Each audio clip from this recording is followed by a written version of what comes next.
ꯂꯝꯖꯤꯡꯕꯤꯅ photo ꯊꯥꯔꯛꯇꯕ ꯑꯗꯨꯗ ꯁꯤꯂꯩꯕꯅ ꯑꯃꯨꯛ message ꯊꯥꯔꯛꯑꯝꯃꯤ꯫ Photo ꯊꯥꯔꯛꯑꯣꯗꯅ꯫ ꯗꯗꯥ ꯑꯩꯗꯤ ꯀꯥꯎꯊꯣꯛꯎꯔꯦ, ꯑꯩꯒꯤ ꯐꯣꯟꯗ ꯐꯣꯇꯣ ꯑꯝꯇ ꯀꯥꯞꯇꯦꯕ꯫ ꯑꯁ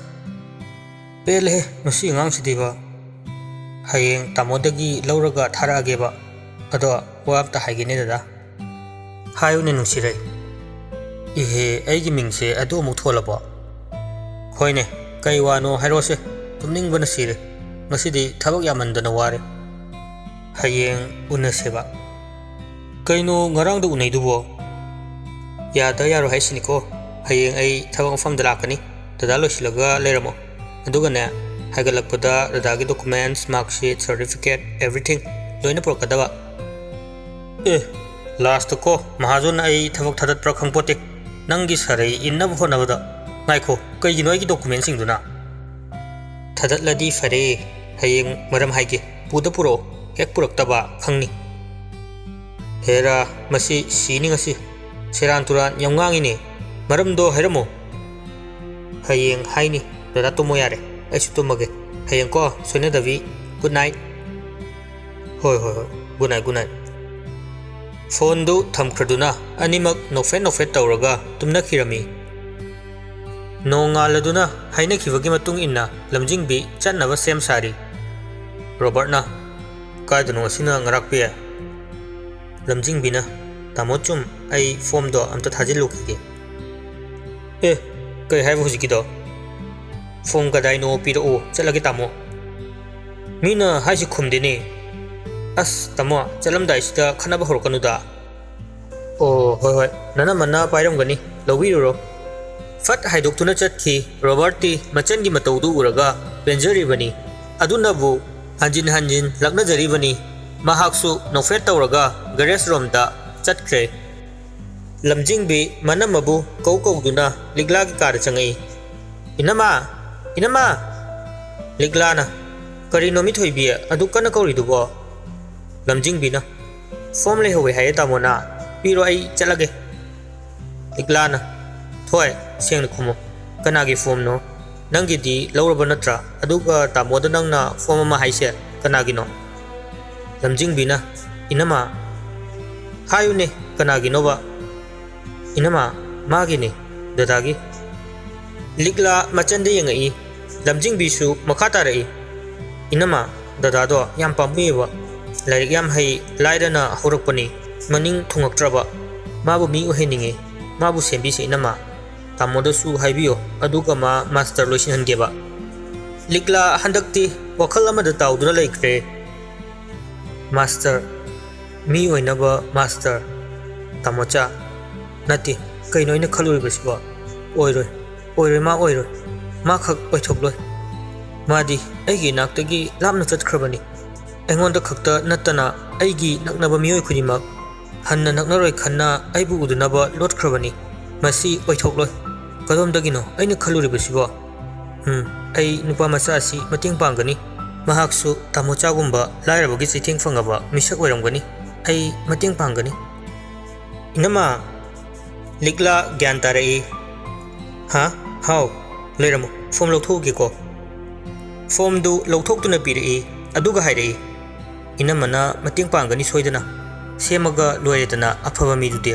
ꯆꯠꯂꯣ ꯊꯦꯡꯅ ꯍꯜꯂꯛꯀꯅꯨꯀꯣ꯫ ꯂꯝꯖꯤꯡꯕꯤ ꯃꯅꯝꯃꯒꯤ ꯋꯥꯗꯨꯗ ꯅꯣꯛꯐꯦꯠ ꯇꯧꯔꯛꯏ꯫ ꯑꯁꯨꯝꯅ ꯃꯍꯥꯛ ꯁꯤꯂꯩꯕꯒꯤ ꯃꯅꯥꯛꯇ ꯌꯧꯔꯛꯂꯦ꯫ ꯍꯦꯛ ꯌꯧꯕꯒ ꯎꯔꯥꯎ ꯊꯔꯥꯎꯕ ꯍꯧꯔꯛꯏ꯫ ꯗꯗꯥ ꯂꯣꯏꯗ꯭ꯔꯤꯕꯣ?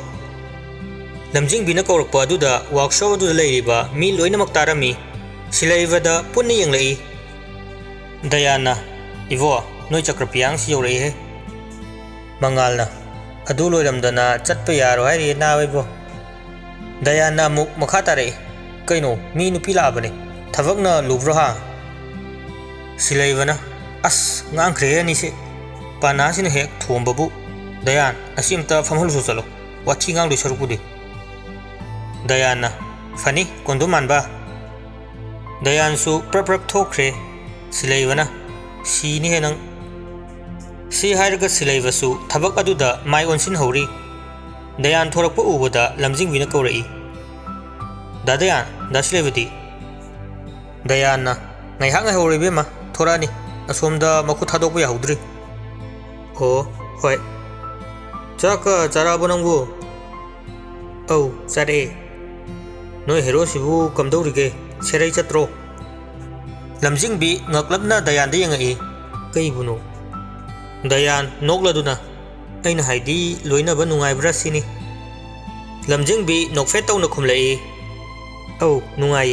aina ngasi la isisu magi thabakni kai thaba ma thabak tawdurabo ho aina lairik makha tam thange khaliba dayan di lamjingbi gi wahai duda maya ka duna ngakna yengduna laikre lamjingbina muk makha tarai पामुई दादासे career सुकमना फजना लागा लाइरबा हाइबसना हेक मंगहले मागी पुंसीसिसु ऐ मागी पुंसीसे तसेंगना कलकचे ऐ माबु lyric मखा तमथहनबा पामी दादायान हेमा दादायान कैदरोगे मंगिदुबो दयाना हा कैसुम तौदी फै होनगदबनी चनसिदी करी अमु खोनदोइनो नाकंदगी सिलाइबना हंगई दयाना इवो नोय ओजा ngai लेरे इहे नते इताव नते अस कैनो इचनजे ngai लेरे हेबो दयान गी मतौ अदुदा सिलाइबदी इंगंगखरे दयान द मुन्ने यंगई लमजिंगबीदी दयान गी मतौ दुदा इसिसिन नोखरे अदुगा सिलाइबदा ओनसिनदुना हाइरई दादा चलसी थेंखरनी डॉक्यूमेंटसिंग दो पुरोको सी हाइरगा लमजिंगबी थोखरे सिलाइबसु इंगंगगना दयान दा हाइफेट यंगमलगा थोकलई दयान मतोमता मुरुमुरुम सोलहवी हाय हाय नावे इवो नंग नाराइबक फैदा लोइना हेक सिदोइदा अदुइ नुपीदु थादोदी नंग पापुरनिको मपोक तरेता फाव पाक कोकलोरदबनी लमजिंगबीगा सिलाइबगा गाड़ी अदु थौरदुना एमयू तमना लाई सिलाइबना कैदोबनो सिलाइसिना लमजिंगबीना फॉर्म थाजिनबनी दादागी डॉक्यूमेंट पिरो सी फॉर्म से मेंसिलो दादागी निको मेंदोइसे कैनो लमजिंगबी नंग तोइसिना लमजिंगबी मोंग हादना नोकफेट तौरगा खुमलई दादागी ने लाइक तम ससी ससन मेंसिलो मी याम लई वा याम ngangnaragum sidada angang macha ya maleba melamo ai ji rok soruge canoe मान तोइसिबो अस ai ज्ञान ga ta de asi angang sina tokthorok pasima swai swai lawbo khangpre khangbo ngakta thabok am tawbada kit hekta nammeba kibam yausile he याद्रेन खलो मान थोप मा तौदोबा नति आइबु हुजिकपु अनुरकान सिदाब अस लोयदना थोबम लाक्सरनी से गाड़ी की part ममिंग सिंदु हेक इबा हाइदुनी entrance ता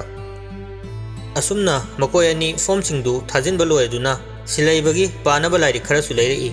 अदुगा अमुक अनि दु होटल दा चापो चारी सिलाइबना लमजिंगा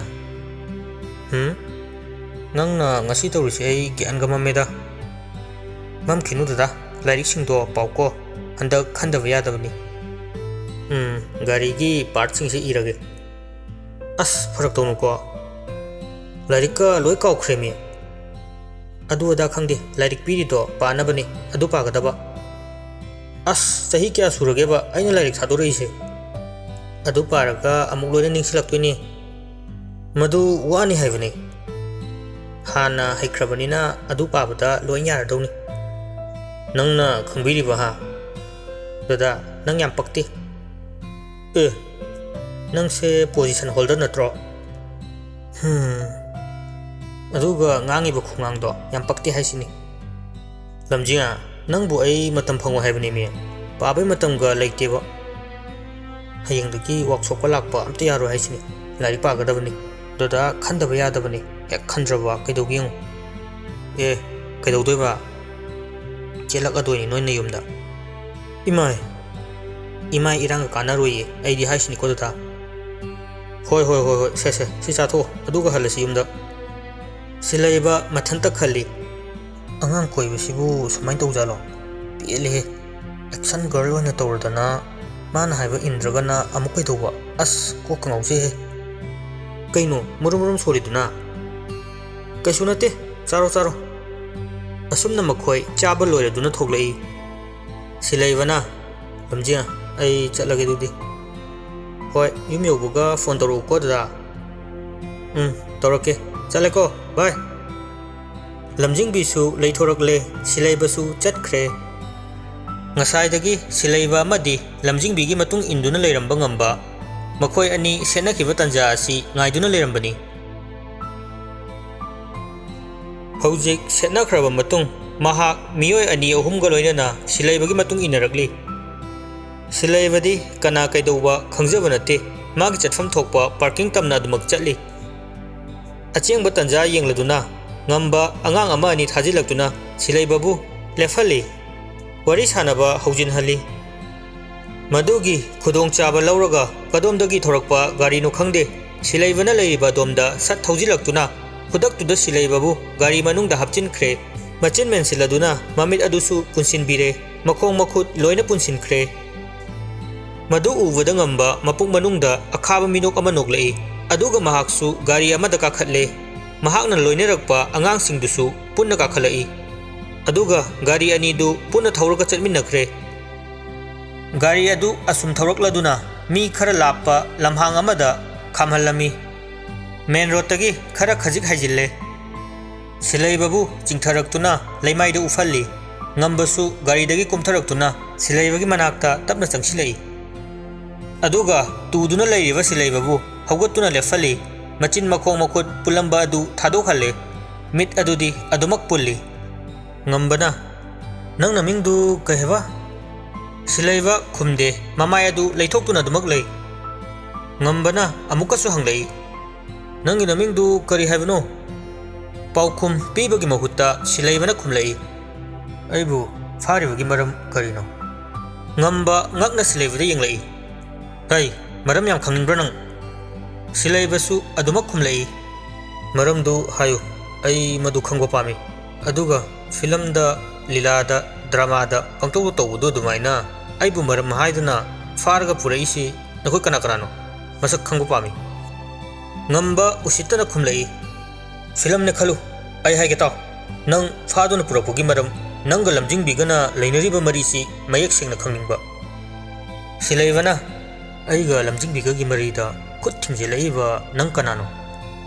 ꯉꯝꯕ ꯏ ꯍꯥꯏꯒꯠꯂꯛꯂꯦ, ꯁꯤꯂꯩꯕꯒꯤ ꯄꯥꯎꯈꯨꯝ ꯈꯨꯗꯤꯡꯃꯛ ꯃꯉꯣꯟꯗ ꯗꯛ ꯗꯛ ꯄꯥꯜꯂꯤ, ꯊꯃꯣꯏ ꯑꯗꯨ ꯂꯩꯇꯥꯗ꯭ꯔꯦ, ꯁꯧꯔꯥꯡꯅꯅ ꯑꯗꯨꯃꯛ ꯈꯨꯝꯂꯛꯏ, "ꯅꯪ ꯃꯗꯨ ꯈꯪꯕꯩ ꯃꯊꯧ ꯇꯥꯗꯦ, ꯑꯩꯅ ꯍꯥꯏꯗꯨ ꯈꯨꯝꯃꯨꯅꯦ, ꯅꯣꯏ ꯑꯅꯤꯒꯤ ꯃꯔꯤꯁꯤ ꯀꯔꯤꯅꯣ?" "ꯑꯩꯒ ꯃꯥꯒ ꯅꯨꯡꯁꯤꯅꯩ,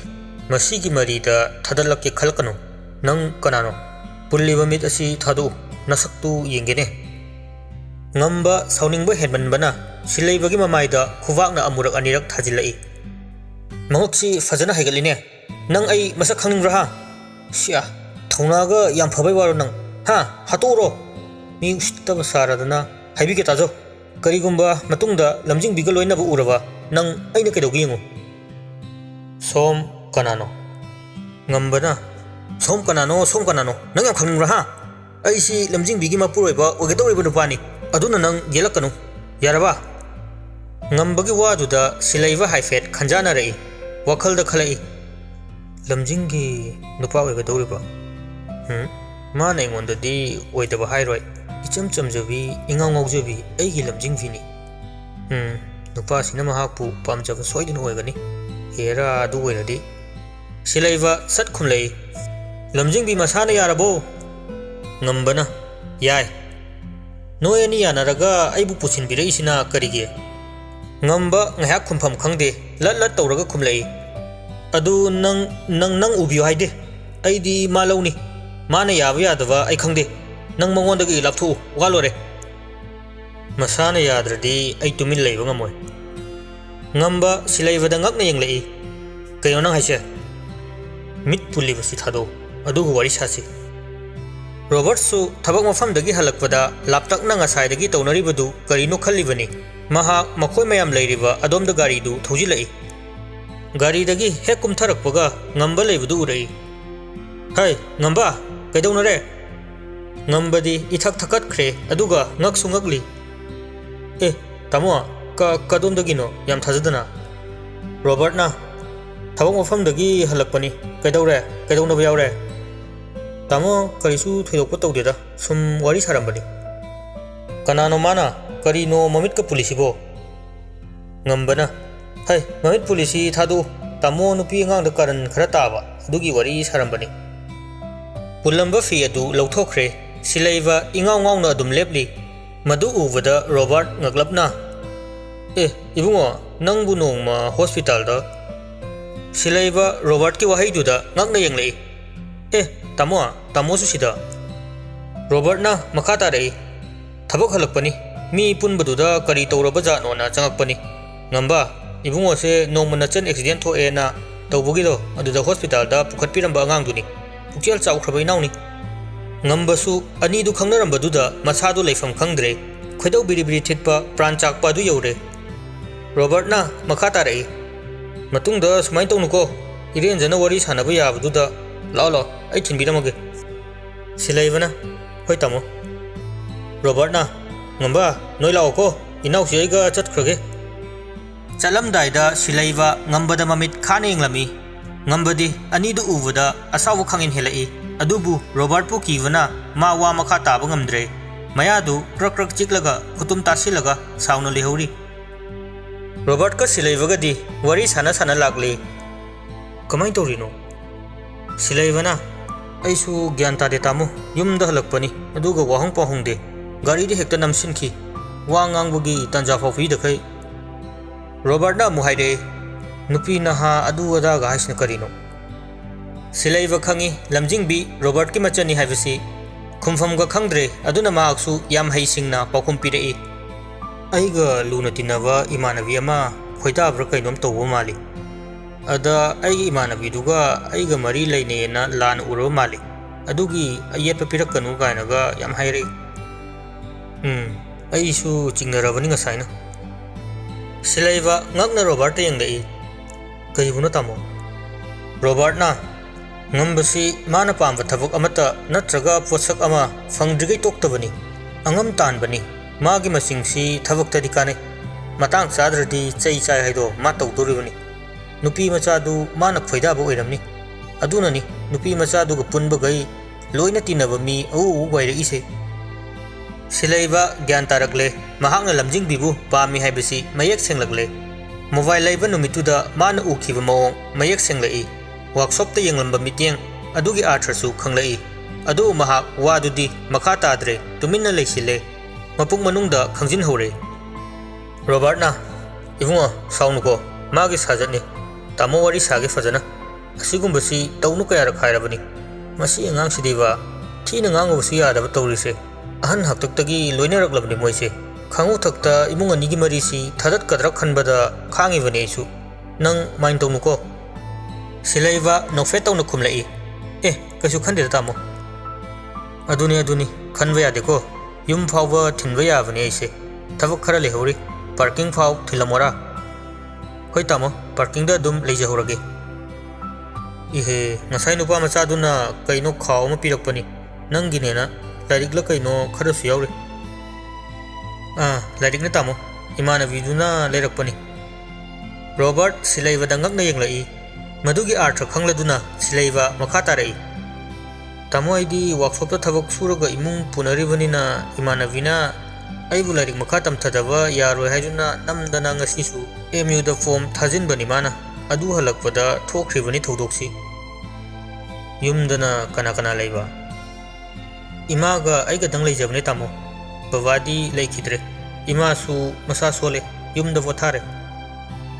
नंगी एकेडमिक परफॉर्मेंस तासी सिलाइबना तबना खुमलाई तामो आई क्लास 10 दा 16 पोजीशन दा याउजे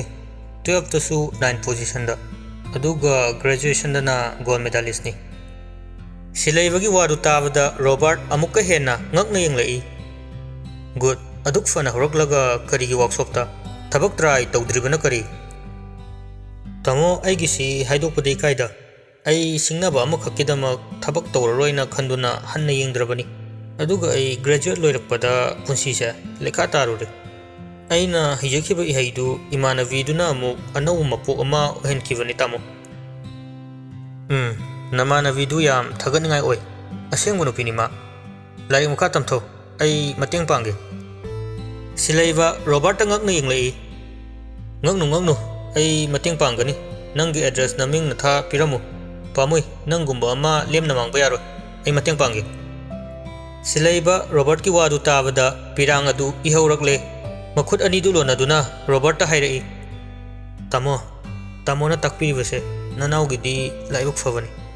अदुबु रोबर्टना फट थलई यारे मखा तारनु लाइक तमथसी अइना तौनी अइना फनब सिनगनी पार्किंग का दोंदो न सिलैबना नगपांदनी असुमना रोबर्टना सिलैबबु पार्किंग दा ड्रॉप तौरमले सिलैबसु चटख्रे रोबर्टसु मयुमदा हलकले हेक यौबगा फीगा होंगदे सिलैबगी वाखलदा युंगदुना फमली नुपा मचादु पामुई लेमना मांगनिंगदे सेमगनी अइना सेमगनी लाइरबगी चैथेंगना मरम ओइरगा तांख्रबा मनी अमा लेमना मांगवा हौनदे अइ होनगनी अदुगु वाफमसी अइ कनामतदी खक हाइदोक्लरो माबु सेमखिनी माना मतिक चाबा मी ओइरक्लकांदा अइ माबु मसक ताकलगे उंगदुना फमलिंगै लिगला चंगकपदु महाक उहौद्रे तमो तमो कैदौरगे रोबर्ट खंगबोय कैबोय हा कैसु तौदे तमो कैदौबो यावरगे हक्चांग ngambidrabo कैसुम तौदे अंगांगदी हलक्खरबा होय फरे फरे चा थक्सिना हक्चांग सि यामना जोगथरे होय अइ सेमजरके फी होंदोकपिरमो सोमदना सिलैबा मयुम यौरदुना महाकी कादा तुमिन्ना फमली रोबर्टना हाइखिबो वाहिसिंगदु मरी मरी निंगसिंगलाई तमो नंगुंबा पुक्चेल चाव मिसक अमा लेरमखिगद्रा अंगकपनि नहाकी पुक्चेल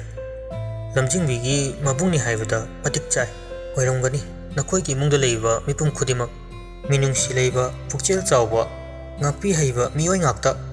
asuk chel chawa lairaba bu khangbiba nakhoigi imung mangaire ai soidana nakhoigi laman singani ihe ai di kauk thuklo retana phone tawro u hairam bani ishauna loiramlani adu bunga si thokriba thokdok sing simati ai lochilage lamjing masi madi nang ai bungak piu phone du lauthok tu na call tawi ahan bering chatpada sat fai khalai kai chaluino asukui rese खंगिने तपना गाँव याद्रो नागलो सेगारे काय चलुरीनो हाइबने तदा हो नुपी उनब चलुये नुपी उनब चली कायनगा कनागी नुपीनो हाइबा कायदे नुपीनो हो आइगी नुपी का हाइसे मसी मसी तदा कनानो हाइबने Meena high मक्तदा आइगी नुपी उनब चलुवनेबा हो हौरे फरे फरे नंगावबिया वा हाइगेसे तदान नुसीदना फागी तौबनी युम यौबदा गाइरिगे असुक थेंगिसे कैगे लंबीदा गारी यादबा अदुगिने ओ अदु ngसाइना हाइबा याद्रो नंगदी इसौ हाना खाकथरै नत्रो तंजादुदा रोबर्टना कौरई थोय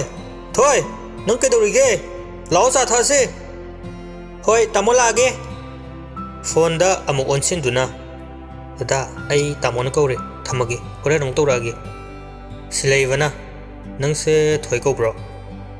होय कौवे ए थमेको होय थोय थमो कइनो आइसु कौरदौने थमो थोय फोन थमख्रबा मतुंग लमजिंगबी नोकफेट तौरदुना मबुंगी मनाक्ता चटख्रे सिलैबसु नोकफेट तौना सोलाई थोय आइगी थोय असुमना मतम खरा हौख्रे सिलैबा अमसुंग लमजिंगबी सेलेक्शन फंगदुना क्लास चटपा हौख्रे नुमित्तु सिलैबा महाकी कादा लाइरिक खरा येंगदुना लैरी युमसिबु मी लेब्रो सिलैबसु मी लाकु माले हाइदुना मपानदा थोरई तमो कइनो याम थाजदना काखत पिरो सोमदा यारे यारे कायदा चटपिरोबना तमो कैसुम चत्तेदा सिदा सुम लाकपनी सिलैबना मखा तारे कई चाने तामो तौरीसीदे इमासु लेते सोरात अमा चटखी ऐ चालो लके तामो ngahak फंबिरमो रोबर्टना यारे यारे लोलोरनो वरी ओने सासी ऐ चा थलकपदा गाइरी से सिदा फमुलो सिलैबसु रोबर्ट की मनाक्ता मोरा अमा चिंगसिनदुना फमी रोबर्टना मखा तारई नंगी करी वाटपा लेबा कैसु थोदोकपा लेतेबु तामो क्लास ती चांग नाइना दुम चलीको होय तामो चलिए कन्ना होनौको अवाटपा मा हेक लेबगा अइगोंदा पाउ पिरकदबनी होय तामो रोबर्ट पैसा खरा लौथोक्तुना पिरई से 50 नि सि पाइसिलु नंगी अवाटपा लाकपर सिजिननबा सि हाना पाइसिलु से सिलैबा ngakna रोबर्ट यंगलई नते तामो यामल्लेबा सेन खरा लेजरी मसिना अदुम यारानी खले नंगी लेजबना लेजबनी नना मदुना नंगी से चानब सिजिनो अइना पीरिसिना नंगी लाइरिकता थादनबनी से लौसिलो नते तामो आई रोबर्टना फट कक्थलई वा मुखा तारनु से सी पिरमगेना लाकपनी ऐसे थबक खरसु लेहौरी चनब तौगे सिलेबसु उपाय लेता लेता पैसा दु लौब ताखी तामोना याद्रबनिना आई पैसा से लौजरगे अदुबु तामो आई तामोगी लमनसी नोंमदि सोइदना सिंगबो ngambojageko रोबर्टना मियोइबा इखोइसी लमन सिंगनबगिदमक नत्रगा लमन हलकनबगिदमक मतेंग पांगनब नतेने इसागी कानब लौगे खंदुना नंगोंदा ता तौबसु नते अइने इनावबु फहनिंगदना थमोइ सेंगना पांगबनी अइसु लाइरबगी मैसा फंगलकप मिनिने नंगोंदा फावरमगदबदु अइसु खंगी फरेसे वासे अमरोबदा चटकिगदौरे अइसु चटनब तौगे नंग नहैदा पुनिंग जाउको होय तामो अइ थिंदोके रोबर्ट सु चटख्रे सिलैबा मयुमदा चंगकपदा फोन दु खिंगलगा लेरमी प्रप प्रप चेंसिलक्तुना फोन दु येंगी लमजिंगबिगी ओइरमी सिलैबा मतोमता मुरुमुरुम सोली सोइद्रे इसो अमु कक्थरकपा फोन दु नाकोंग मयादगी खितंग चथोकलगा रिसीव तौई हेलो थोय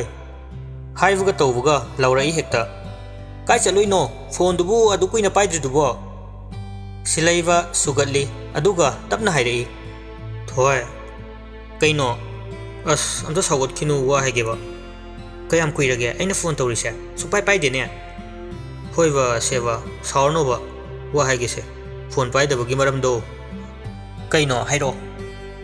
मी लाकपनेबको अदु थोंगान फावबा थिंदोबा फोन से चार्ज तौरगा थनंबा अदुगिने कनागी मीनो इयाम्बा मा लाकपा सावरनु को थोय हयंखैदी अदुमाइन तौनु होइसे वा अमा हाइगे तौबनी कै वानो हायो थोय हयेंग सेकेंड सैटरडे नितना सुटी लेदना अदुना अयुंगंता कैसापाता ngairamo अमुक कैदौदोइबा ngaida ngairamo अस थोय मरम दो हायोबा हयेंग हाइगे ददा अयुक पुंग 9 लाउको अस आनते सोइनुको थमगेदा होय फोन थमख्रब मतुंग सिलैबा मतोमता सोली करी ngang होसिबो किट हेक्ता नमेमी तौथोरकपसिना खंप्रे खंब थबक ngakta हयेंगना अमुक करी तौदोइजानो अस मसी ngang कमाई लाकनानी आइडिया माना हाइबसिमा इलोगेसु हेक्ता ngamde तौदुदे हेक्ता नुसिरकपा थमोइगा सिलोइन पेथरे हे जादू हाइब्रा खंगदे बोय मनंगसी सोमदना लमजिंगबी लिगलागा वरी सानरी लिगलाना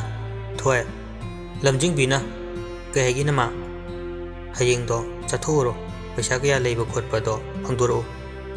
होय नमा अदुगा कोना एडमिशन तौनबा पैसा गमता खुत्ता लेट्रेबा पैसा दो खंगदी तामोदगी लौरसु याइदना होय नमा हैदिने याम नोकनिंगिदा कइगे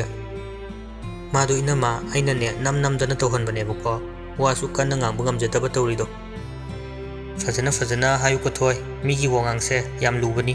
अहल लमन्ना हाइनबदो साना सिबना खोंगुलदा मीना सिबना चिंदा हाइदो कावगनु फजब खोन सिजिनदुना मिंगोंदा वा हाइगदबनी थीना चैंगांगबा हौनदेको थोय होइबा इनमा आइदी चैबा नतेबा मादी इकाई खोलेना हेक्ता तवे अदुना अइना साउसिनरगा नमदना तौहनबनेबा होइने अदुबोबा मादंगी वानते अइना हाइसे नमानबी नमानबा लोइनदनी हाइसे खंगबो खंगे बेनमा नोंगाले सिलैबा पुंग 9 ताबे दुवाइदा कैसांपाता लमजिंग बि ngaiduna lei कयाम कुइना ngaidoi जानो ने माबो हौजिक फावबा लाक्ट्रिसिबो